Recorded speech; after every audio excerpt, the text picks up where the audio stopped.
1988, Bill Clinton was known for only one thing, giving an extremely long convention speech when he put Michael Dukakis' name into nomination at the Democratic National Convention. Clinton would go on to receive jeers and boos from the crowd during his speech, which was 36 minutes long. The only time he got any cheers was in closing.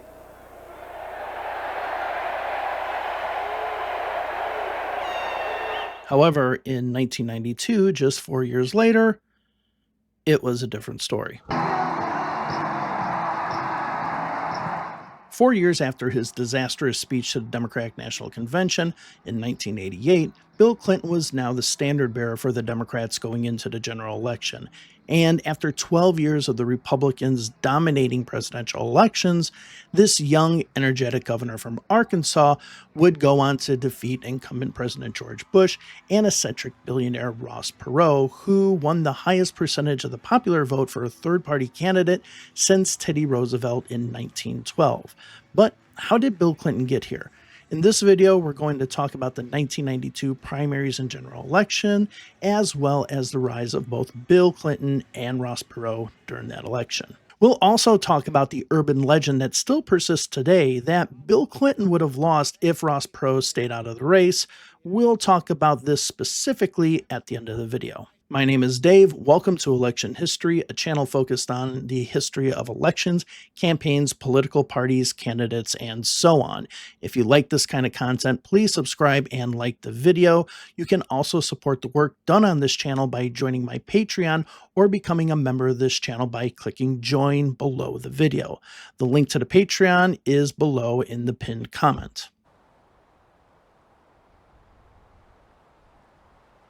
On April 4th, 1991, Gallup released a poll showing that President George Bush, riding high from the military successes and achievements from Operation Desert Storm, had an 83% approval rating.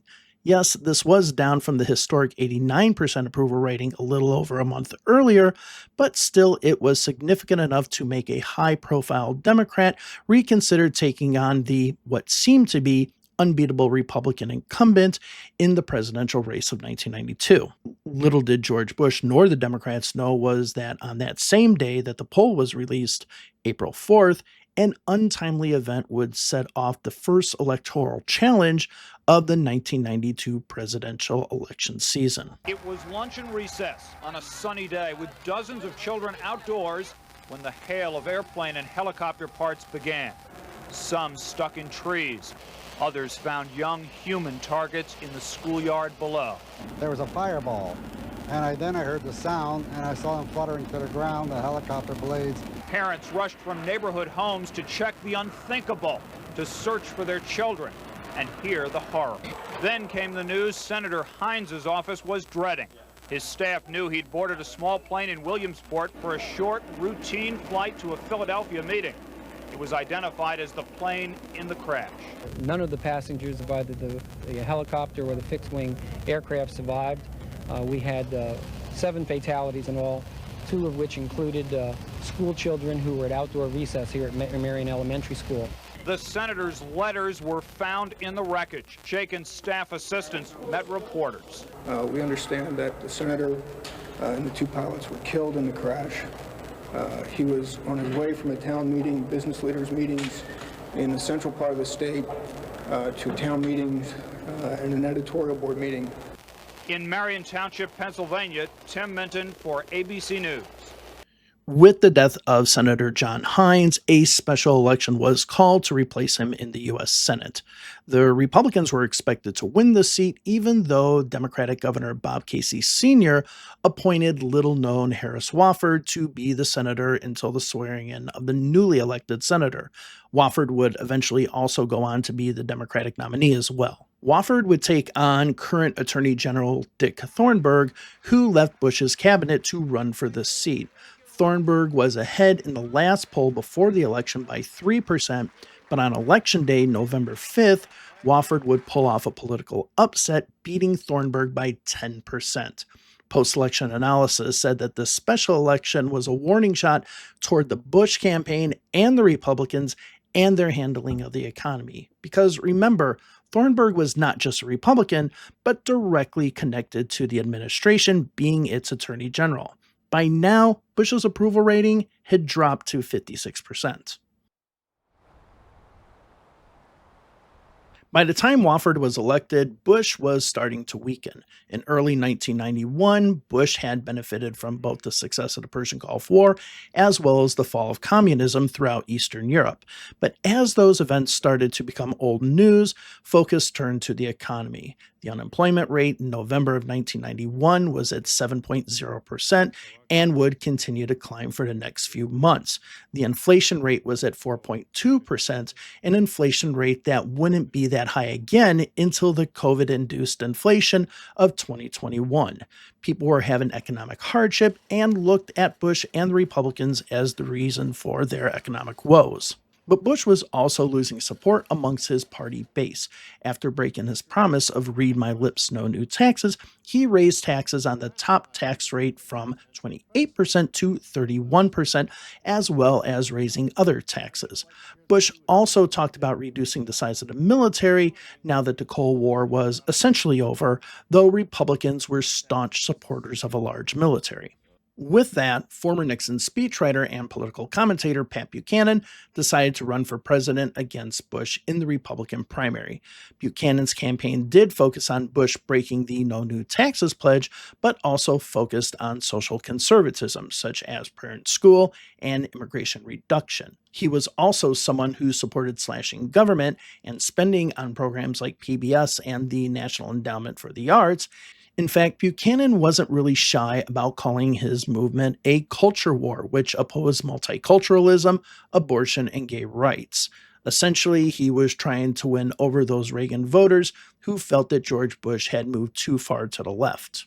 But during the primary, the economic health of the country wasn't looking good either. While inflation dropped to 3.2%, unemployment was now at 7.4%. After a year in which the GDP decreased in the United States, it had gone up, but only barely by 1%. All of these looked bad for Bush. Another problem for Bush was an appearance at a grocery store in Orlando, Florida, where it appeared that he didn't know how to use a barcode scanner at a grocery store, with many in the media saying that he was out of touch with the lives of everyday Americans. Bush always said that the story was twisted to make it seem like he didn't know how it worked, but if you listen to the audio, he truly didn't know. Just like that? Claiming that Bush was out of touch with the average American was something that both Buchanan and the Democrats would use against Bush throughout the 1992 campaign. Even though Buchanan never won a primary, he did show that he, or at least his ideas, had some support nationwide. Buchanan would go on to win 37.5% of the vote in New Hampshire, as well as 30.3% in Colorado, 30.1% in Maryland, and 35.7% in Georgia. He would continue to poll mostly in the 20s or 30s and brought his fight all the way to the convention, even though George Bush secured the nomination on May 5th of 1992. Overall, in the primaries, Buchanan would win 22.96% of the popular votes, and we'll get to the Republican convention in a few. For Democrats, things didn't look good initially, with Bush having an approval rating in the 70s or 80s in early and mid-1991. It seemed like political suicide to take on such a popular incumbent. Yes, the approval numbers were going down from what they were earlier in the year and during the Persian Gulf War, but they were still high enough to see him possibly sweep every state. So who best to announce that he was running for president than Paul Tsongas, a former U.S. Senator and a cancer survivor who had nothing to lose. On April 30th, 1991, Tsongas announced that he was running for president in Lowell, Massachusetts. At that time, Bush had a 76% approval rating. Tsongas' campaign was focused on fiscal responsibility, such as deficit reduction, as well as building the economy. But many were still skeptical of his chances of winning because they had seen this played out before. A statewide elected Greek-American Massachusetts politician. Of course, the worry was that Tsongas would simply be Dukakis 2.0 in the eyes of many voters and political pundits. For months, Tsongas would be the only Democratic candidate for president. On July 17th, 1991, House Majority Leader and 1988 presidential candidate Richard Gephardt said that he was not going to run for president, saying, quote, "I will be actively campaigning for the Democrats, but I think the best thing for me to do personally is to help the House do its work to advance our agenda." End of quote. Bush's approval rating was at 72%, according to Gallup, when Gephardt decided not to run. 1 month later, on August 21st, Tennessee Senator and also a 1988 presidential candidate, Al Gore, said that he wasn't going to run, citing obligations to his family, saying, quote, "This is a time when I don't feel right about leaving my family to the extent that I would have to do so in a presidential campaign." End of quote. But I wonder if he would still think that in the middle of 1992. This is what we call foreshadowing, but still, when Gore made his announcement, Bush's approval rating was at 74%, according to Gallup. The one big fish that everyone was waiting to hear from was New York Governor Mario Cuomo. Cuomo was a liberal that appealed to all in the party, from social and economic liberals. Cuomo always hinted that he might be interested in running for president, but kept trying to figure out how the wind was blowing. Still, he did say, I'm now in the midst of dealing with our budget. I need to know what effect it will have on the city and state, which is my first commitment. And once I resolve that, I'll know whether or not I can run for president. Still, others weren't going to wait to see if Cuomo was going to run. On September 3rd, former California governor and future California governor Jerry Brown decided to run. Brown had run for president in 1976 and 1980, as back then being the California governor almost automatically made you a presidential contender. But in his campaign, instead of being a current office holder, he ran on taking on the establishment. Basically, he went from being a somewhat establishment candidate to being a fiery populist, talking about money politics and how big corporations are buying candidates and destroying America, extremely similar to the theme of Bernie Sanders 24 years later. He limited his campaign contributions and had a 1-800 number for people to contact his campaign, donate, and ask about Brown. Remember, this was in the extreme infancy of the internet. Brown would also campaign for improving the future, like having a computer on every desk for every student in school.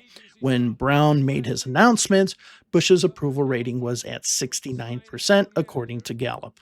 Then 3 announcements came in quick succession. Virginia Governor Doug Wilder announced on September 13th, with his focus of his campaign being on civil rights, as well as fiscal responsibility and middle-class tax cuts. He was, at that point, the only African-American candidate in the race, as former presidential candidate Jesse Jackson hadn't yet announced if he was going to run or not. 2 days later, on September 15th, Iowa Senator Tom Harkin announced his candidacy. Harkin was seen as a throwback to New Deal populism. Unlike populism nowadays, his focus was mainly on saving programs from the New Deal and Great Society. He was also very direct and in your face, not having any problems cussing on stage to make his point. He was also the choice of many unions, with the AFL-CIO eventually endorsing his campaign. With Harkin entering the race, this made the Iowa caucuses useless, as Harkin was expected to dominate the caucuses. Next to throw his hat into the ring was Nebraska Senator Bob Kerrey on September 28th. Kerrey was a Navy SEAL who lost his leg in Vietnam and won the Congressional Medal of Honor. He served as governor of Nebraska and then became the state's senator. The main focus of Kerrey's campaign was his health care plan, Senate Bill 1446, called Health USA, which would be a single-payer system paid for by a 5% payroll tax, of which 4% was paid by the employer. 1 week later, on October 3rd, from the steps of the State House in Little Rock, Arkansas, Bill Clinton announced that he was running for the presidency. A moderate Southern Democrat, he was expected to win over the voters that Al Gore would have won. However, unlike Gore, Clinton had a stronger connection to the Black community, who were extremely crucial in Democratic primaries, particularly in the Super Tuesday Southern states. But Clinton was also a member of the Democratic Leadership Council, a centrist organization created to have a moderate Democrat win over the presidency after the devastating loss of Michael Dukakis back in 1988. Clinton wanted to capture the voters that the Democrats had lost during the Reagan-Bush era. Clinton's job of winning over black voters became easier on November 2nd, 1991, when Jesse Jackson decided he wasn't going to run for president. By the time Jackson made his announcement, George Bush's approval rating was still high at 59%, but significantly less than the 76% that we had seen when Paul Tsongas made his announcement 7 months prior. But still, Democrats hadn't heard from the big fish. Mario Cuomo still hadn't given any indication as to whether he would run for president or not. As promised previously, he said he wasn't going to announce for a run for president until the budget in New York had been hammered out. A budget hadn't been hammered out by this time, but with the deadline to be put on the New Hampshire primary ballot being December 20th, Cuomo had to quickly decide what he was going to do. But still, he remained silent. The first signs that the political winds were shifting toward the Democrats came from the Pennsylvania Senate race that I mentioned earlier. Then a poll released on November 20th, a few weeks after that election, showed that 69% of Americans thought that the economy was getting worse. It was getting to the point that George Bush could no longer ride the Persian Gulf War wave. That wave had flatlined, and now the focus was on the economy. The first test for the Democrats was the Florida Democratic Party straw poll on December 15th. Bill Clinton had a lot of support going into the poll, but there was a strong union bloc that had backed Harkin. Up until now, nobody knew who was really doing well amongst Democrats. Also, on the night of the straw poll, the Democratic candidates had their first nationally televised debate on NBC, hosted by Tom Brokaw. At the convention straw poll at the Lake Buena Vista Resort, Clinton won 950 delegates, nearly doubling up on Harkin with 549 delegates. Bob Kerrey finished third with 181 delegates, with Paul Tsongas fourth with only 32 delegates. Douglas Wilder had 24 delegates, and Mario Cuomo, who hadn't announced whether he was going to run yet, had only 21 write-in votes. Cuomo, who didn't attend, was actually booed when his write-in tallies were announced, many saying that the governor should have made up his 9 before now. Former California Governor Jerry Brown had only 4 votes and didn't attend the convention. As for the debate later that night, which did have Jerry Brown, the candidates laid out their platforms. Kerry, Clinton, and Wilder talked about middle-class tax cuts, while Tom Harkin talked about building a public works program to create jobs, saying that the tax cuts from the other candidates would only give the average family $1 a day. The main focus of Brown's attacks was the money that was in politics at that time, and decided to attack Bill Clinton and his association with big business donations that flowed through the Democratic Leadership Council, as I mentioned earlier.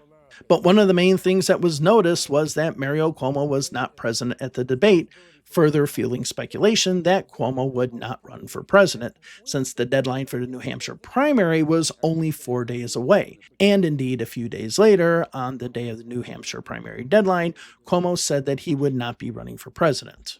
With Cuomo out of the way and the impressive straw poll results in Florida, Bill Clinton was the presumptive frontrunner, and going into 1992, Bush's approval rating continued to drop. The last Gallup poll done in 1991 showed Bush with a 50% approval rating, the lowest of his presidency.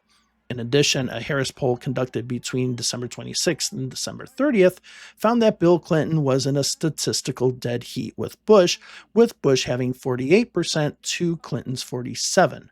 But it wasn't just Clinton. Bob Kerrey was only 6 points down on Bush, 50% to 44%. But the winds had changed, and it looked like Bush was vulnerable. It also looked like Clinton was going to be the toughest opponent for Bush. And with being the toughest opponent, the attacks were about to come. On January 17th, half a dozen women, from models to beauty queens, came out and said they had an extramarital affair with Bill Clinton. Most people know who Jennifer Flowers is, as she held a press conference and recorded some of the conversations she had with Clinton In these conversations, he said that he thought that Bob Kerrey could beat him in the primary because he was getting Hollywood money, because he had dated Deborah Winger, the actress, in the past, and that he was also a war hero. He also called Mario Cuomo a mafioso. Though Clinton would go on to apologize to Kerry and Cuomo, this seemed to be a damning hit on the reputation of Bill Clinton. However, some saw this as a publicity stunt more than an actual attack against Clinton, since these rumors were published in a tabloid and not any reputable news source. Still, some political consultants and political pundits said that this would hurt Clinton's chances in the upcoming New Hampshire primary and that he might have to drop out of the race. To deal with the fallout from this situation, both Bill and Hillary Clinton went on CBS's 60 Minutes to answer questions about these accusations. While Bill Clinton performed well in the interview, it was Hillary that got most of the attention from this comment. You know, I'm not sitting here as some little woman standing by my man like Tammy Wynette. I'm sitting here because I love him and I respect him and I honor what he's been through and what we've been through together. And you know, if that's not enough for people, then heck, don't vote for him. This interview actually made Hillary Clinton a new target for the Republicans in addition to Bill. However, the attacks from the Republicans wouldn't stop. His deferments for the Vietnam War were brought up, but really didn't have much attention in the news. But what's interesting in these attacks, that they were coming from the Republicans and not from his fellow Democrats, with his fellow Democrats just calling them as preposterous as Clinton had.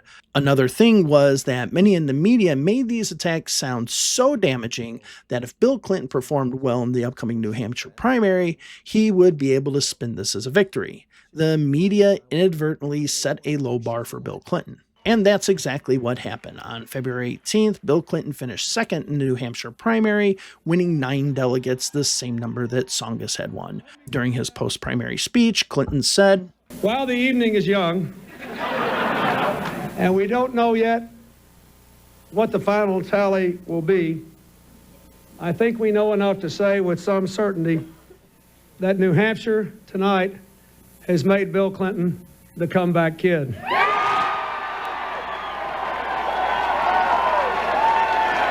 So yeah, the media's low bar was something that Clinton was easily able to climb.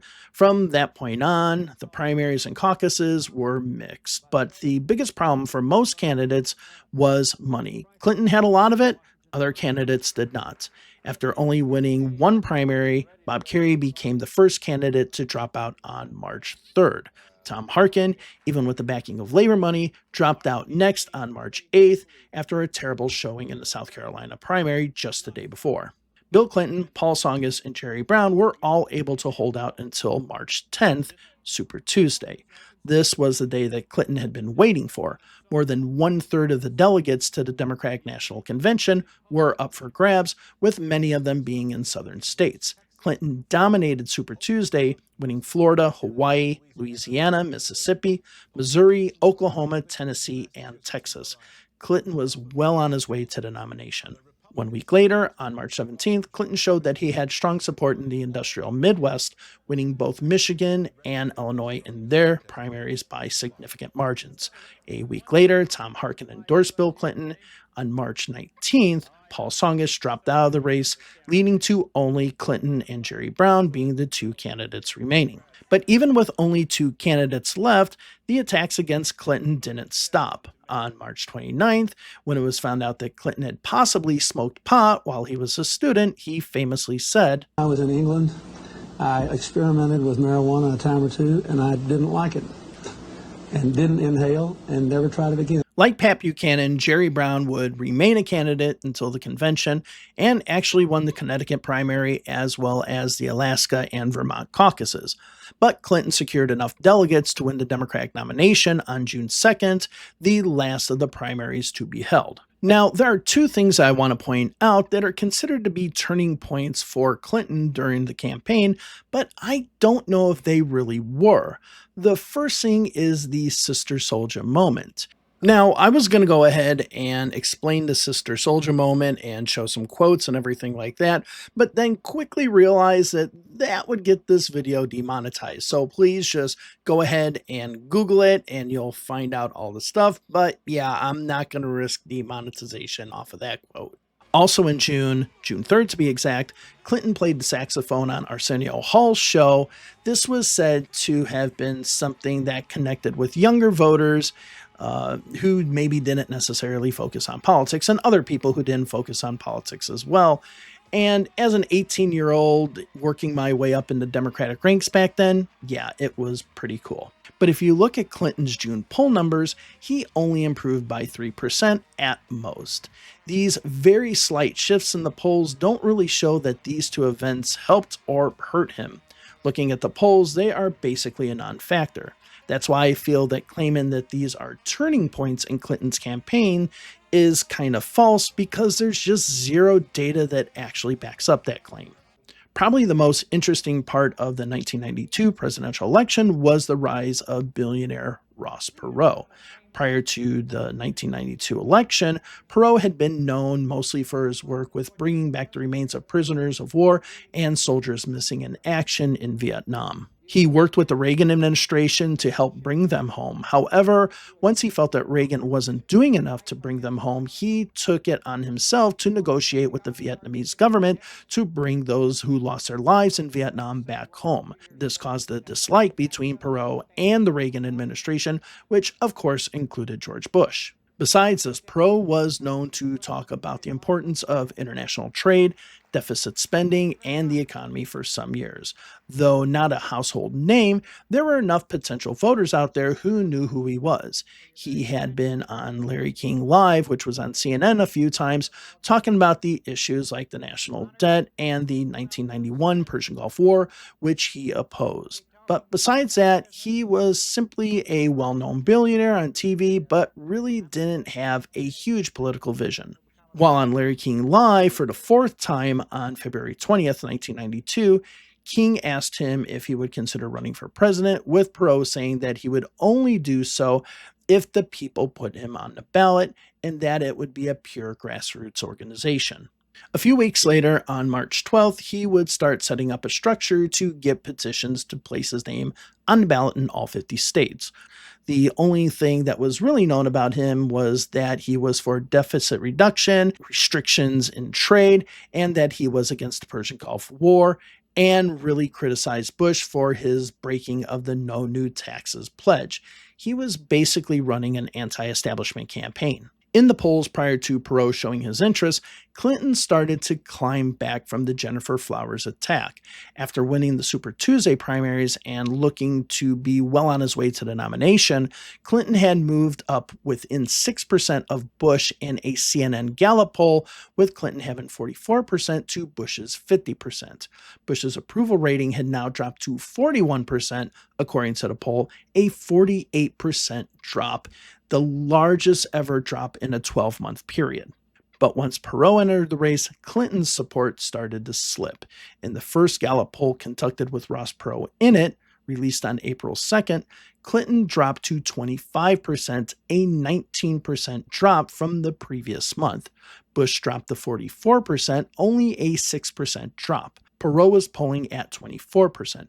I guess this is also what we could call foreshadowing, as we can see in the first poll here that Perot's name being included in the poll actually hurt Bill Clinton significantly more than Bush. By the end of April, Perot started to make his message a little clearer. He started to talk about cutting Medicare and Social Security benefits to people who were rich. He talked about increasing taxes on the wealthy to pay down the deficit, and attacked trade deals, such as the trade deal that was being negotiated between the United States, Canada, and Mexico, which would eventually become NAFTA. Perot also said that campaigns should be run from the grassroots and not by high-priced consultants. However, he would go on to hire Frank Luntz, Mark Penn, Hal Rainey, Hamilton Jordan, and Ed Rollins, basically some of the best political consultants money could buy. During this time, his movement, he wasn't officially an announced candidate at this time, ran ads throughout the United States, had people knocking on doors to collect signatures, and was conducting as many interviews as possible. This would eventually lead to Perot being first place in the polls. On June 8th, a Gallup poll showed that Ross Perot had 39% of the vote, with Bush at 31% and Clinton at 29%. Now the Perot factor was affecting both Clinton and Bush. But on the same day that the poll was released, reports were coming out about how Perot treated his staff. As the Associated Press put it, Ross Perot sought to exercise extraordinary control over his employees, from reserving the right to investigate their private lives to detailing how they should dress. Since he was working in the computer industry, he also made them sign restrictive contracts that essentially shut them out of the computer industry for 3 years if they had left the company. This would lead to some of Perot's supporters moving to the undecided column. 2 weeks later, on June 24th, a report would come out that Perot was conducting an investigation on George Bush and his family. Both the Bush and Clinton campaigns were able to use these investigations against Perot. Vice President Dan Quayle said, quote, "Imagine having the IRS, FBI, and the CIA under his control. Who would he be investigating next?"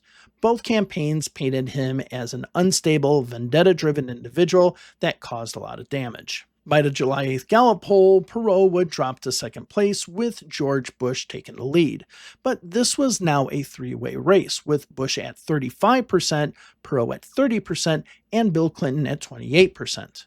An ABC Washington Post poll also had Bush at 35%, but both Clinton and Perot tied at 30%. This poll also asked about the party affiliation of Perot voters, with 26% saying they were Democrats, 25% saying they were Republicans, and 38% saying they were independents, more evidence that dispels the myth of the Perot candidacy only hurting George Bush.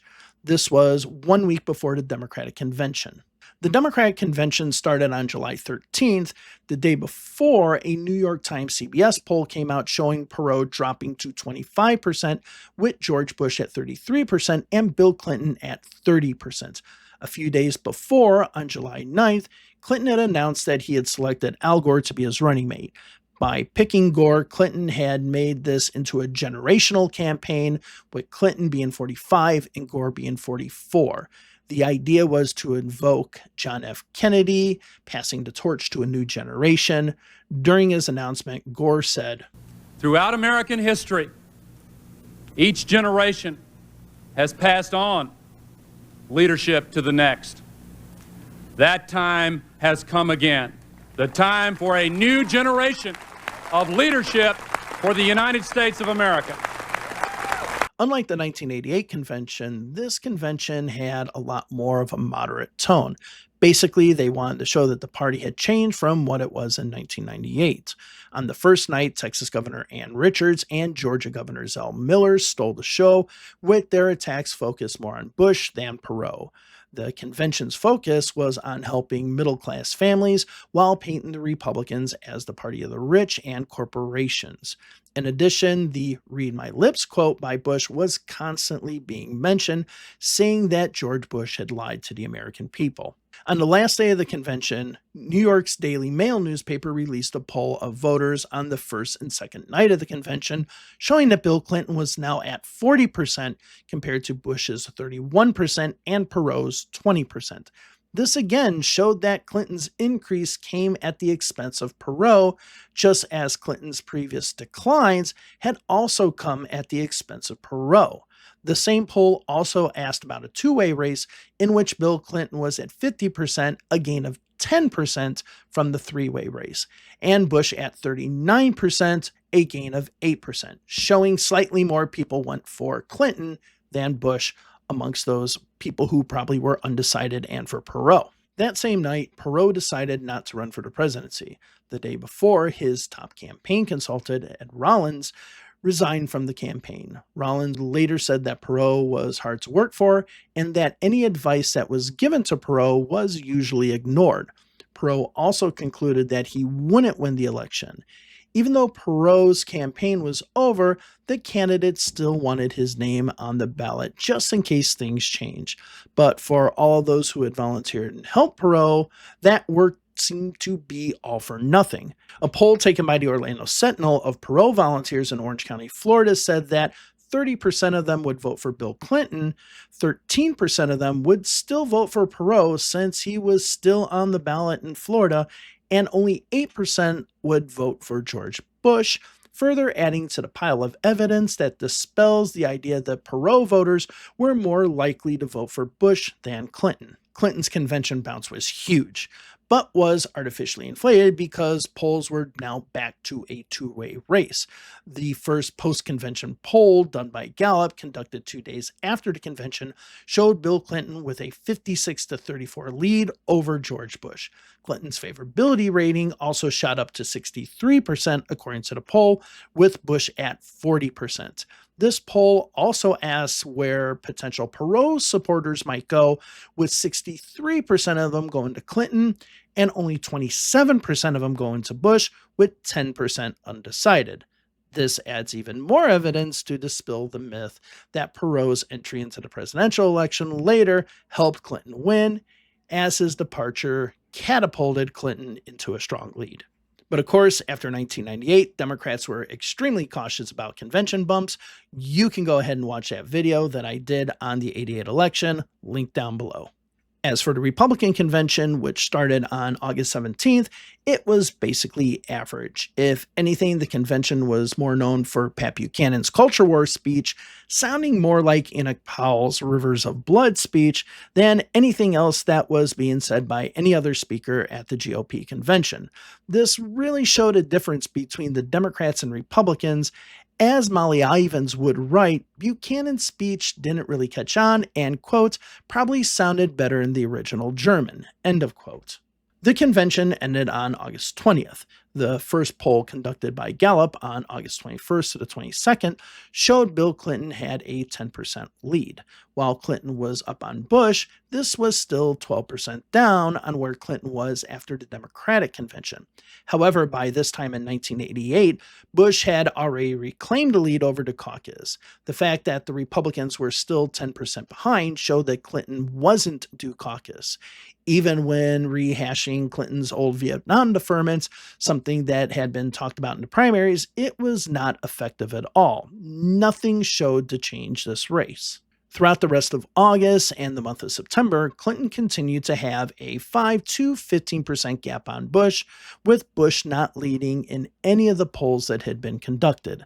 Still, both Clinton and Bush wanted to win Ross Perot's endorsement, knowing that his endorsement could change the race overnight, especially for Bush since Clinton was the main benefactor of Perot not being in the race. On September 28th, representatives from both campaigns met with Perot, but these were big hitters. On Bush's side, he had Brent Scowcroft, HUD Secretary Jack Kemp, Texas Senator Phil Gramm, who used to be a Democrat, and campaign chairman Robert Teeter. The Clinton campaign was represented by Texas Senator Lloyd Benson, economist Felix Royderton, civil rights leader Vernon Jordan, and former chairman of the Joint Chiefs of Staff, William Crow.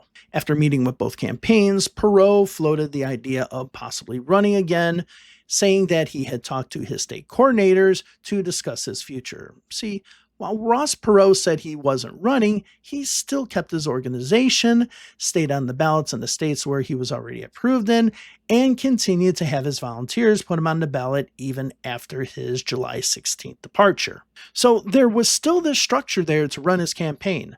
Still, even if he was to reignite his campaign, a lot of damage had already been done. A lot of people who put their faith in him before had now seen him as a quitter. His former top campaign consultant, Ed Rollins, called his campaign a political circus and called Perot himself kooky, something that both campaigns had been saying before his departure. Oh, and if you want to know more about this woman on the right, I did a whole entire video about that, link down below. The next day, it was reported that Ross Perot's campaign had been paying state organizers in the states where he hadn't appeared on the ballot yet. This caused major problems within the Perot organization, as many who were still volunteering for his campaign weren't getting paid. Many assumed that they were simply being used by Perot to get his name on the ballot and nothing more. On a broader scale, this also had many questioning whether he really did have a quote-unquote grassroots campaign. The fact that he pumped nearly $4 million into his campaign, even though he said he was not running on July 16th, not only seemed like a slap in the face to his supporters, but also made it look like he was simply trying to buy the presidency. But on October 1st, just a little over a month before Election Day, Perot enters the race. I'm not saying that he re-enters the race because he never officially announced previously. Perot said that he was entering the race because he said Bill Clinton and George Bush failed to address the problems to face the nation. He says, we gave them a chance, but they didn't do anything. He also announced that James Stockdale was to be his running mate. In the first polls that came out after Perot's announcement, he received between 9 and 10% of the vote, a far cry from what he had earlier in the campaign. A CNN USA Today Gallup poll now had Clinton at 49%, a 3% drop from the same poll conducted at the end of September. To Bush's 34%, only a 1% drop. To Perot's 10%. Still, these numbers were good enough to get Ross Perot a place on the debate stage, with the first debate being on October 11th. Just after announcing, Ross Perot showed his first 30-minute infomercial on October 6th, which was viewed by 16.5 million viewers. A second infomercial was shown on October 9th.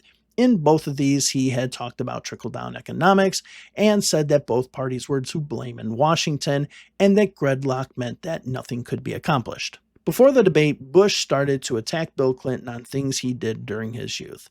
First, Clinton had participated in anti-Vietnam War protests during his youth while attending Oxford as a Rhodes Scholar. Second, in 1969, Clinton had taken a trip to Moscow. While the Bush campaign constantly attacked Clinton on both of these, they really didn't have any effect. Bill Clinton called these attacks desperate. The Bush campaign even tried to get former veterans to question Bill Clinton's draft record. It was basically a precursor to the Swift Boat attacks by Bush's son on John Kerry 12 years later. The October 11th debate, viewed by 62.4 million viewers, was mostly calm. As the USA Today put it, Bill Clinton was cautious, President Bush was congenial, and Ross Perot was Ross Perot. In a poll of debate watchers, 47% said that they thought that Perot had won, with 30% saying they thought Clinton had won, and only 16% saying Bush had won. Bush did go after Clinton about his protest and his Moscow visit, saying that he questioned Clinton's character. I think character is a very important question. I said something the other day where I was accused of being like Joe McCarthy, because I put it this way, I think it's wrong to demonstrate against your own country or organize demonstrations against your own country in foreign soil. I just think it's wrong. That maybe they say, well, it's a youthful indiscretion. I was 19 or 20 flying off an aircraft carrier, and that shaped me to be Commander-in-Chief of the Armed Forces. And I'm sorry, but demonstrating, it's not a question of patriotism, it's a question of character and judgment. They get on me, Bill's gotten on me about read my lips, and when I make a mistake, I'll admit it.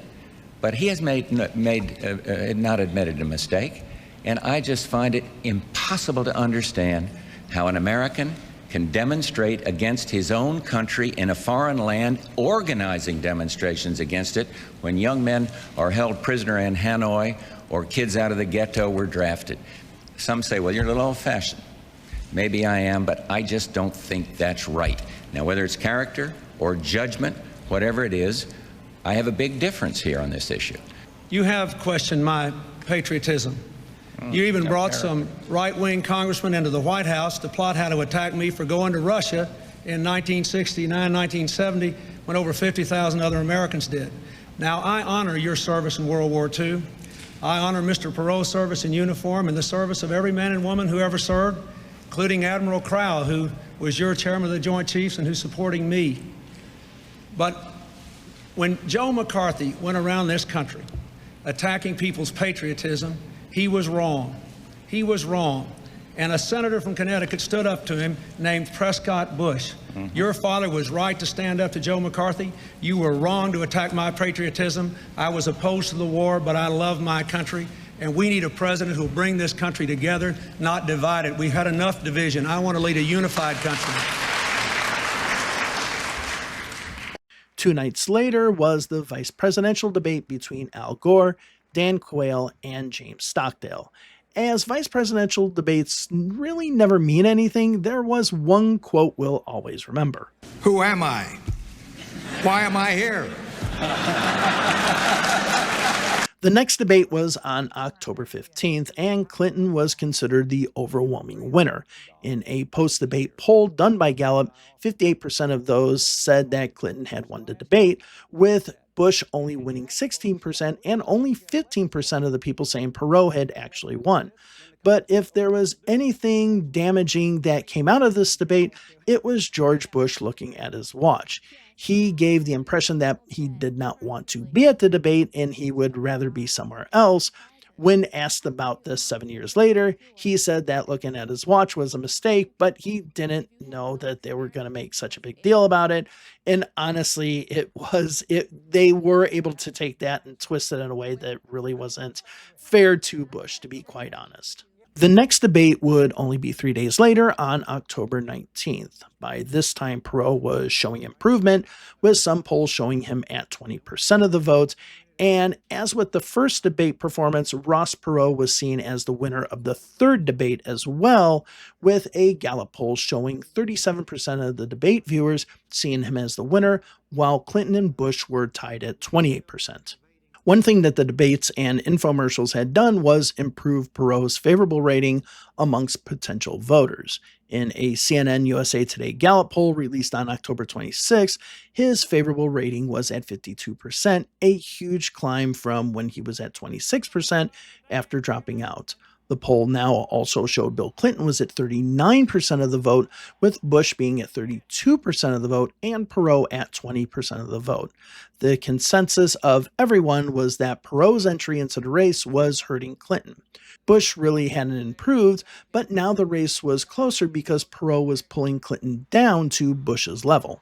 But then Perot had to be Perot. On October 25th, Perot said that he had to drop out of the race back in January because the Bush campaign threatened to send photographers to Perot's daughter's wedding, taking photos of her, computer altering them, and then selling them to the tabloids. Bush spokesman Marlin Fitzwater said, "It's all loony. There's nothing to it. I don't want to attack Perot, but I don't know where he gets this from."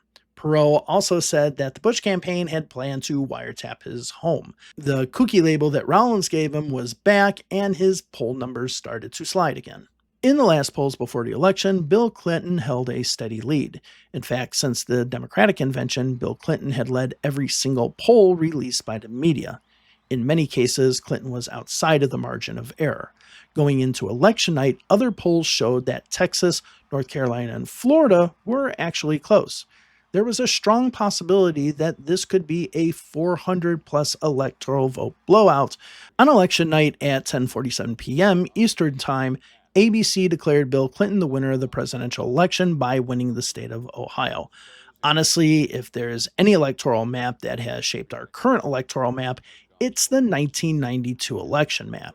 Bill Clinton won California, New Mexico, Illinois, New Jersey, Maryland, Connecticut, New Hampshire, and Vermont. All of these are states that George Bush won back in 1988, but have voted for the Democratic candidate ever since 1992, and many times by large margins. Bill Clinton would go on to win exactly 43% of the popular vote, with 370 electoral votes. Bush would win 37.4% of the popular vote, with 168 electoral votes. Ross Perot would win 18.9% of the popular vote, but with no electoral votes. The closest that Perot came to winning a state was Maine, where he finished 8.3% behind Bill Clinton. Perot also finished second in Utah. To wrap this video up, I want to get back to the urban legend that I mentioned at the very beginning of this video, which is that Ross Perot's entry into the race helped Clinton defeat Bush. Throughout this video, I wanted to show you that the data regarding whether Perot voters supported Bush or Clinton exclusively points in Clinton's direction. All of the polls showed that most Perot voters supported Clinton when asked to choose between Clinton and Bush. The polls also showed that when Perot did better, Clinton did worse, and when Perot dropped out, Clinton did better. Therefore, it was Clinton's fate that was tied to Ross Perot, not Bush's fate. As for the Electoral College, the state that would put Clinton over the top as far as the margin of the vote was Tennessee, which he won by 4.65%. So he had a big cushion when it came to the Electoral College. To put this win in perspective, Clinton won Tennessee by a bigger margin than Bush won North Carolina, South Carolina, Texas, Florida, Arizona, and Virginia. Therefore, it was, and always has been, Bush's back against the wall, not Clinton's. More recently, SplitTicket.org examined the exit poll results and did a quantitative analysis as to whether Perot helped Clinton or not. They also come to the same conclusion that Perot's entry into the race did not lead to Clinton's win, or more accurately, Bush's loss. As SplitTicket.org put it in the first line of their article, which I will link down below, many political scientists now recognize that Ross Perot's independent candidacy did not spoil the 1992 presidential election for Republican President George H.W. Bush. And as a political scientist myself, receiving my master's degree from McGill University focused on voting behavior, I agree with this 100%. But for some reason, there is a myth that still finds its way in Republican circles. I guess this is simply to justify some opinions or justify the loss. I don't know, but the facts and the numbers do not even remotely support the theory that Ross Perot was the spoiler for, let's be honest, either candidate. And with that, thank you all very much for joining me in this video. Please subscribe and like the video and comment down below if you'd like me to talk about any other type of elections. Also, please go to my Patreon, which is in the first comment pinned down below, or you can join the channel by pressing the join button. Thank you all very much. Have a wonderful day. Bye-bye.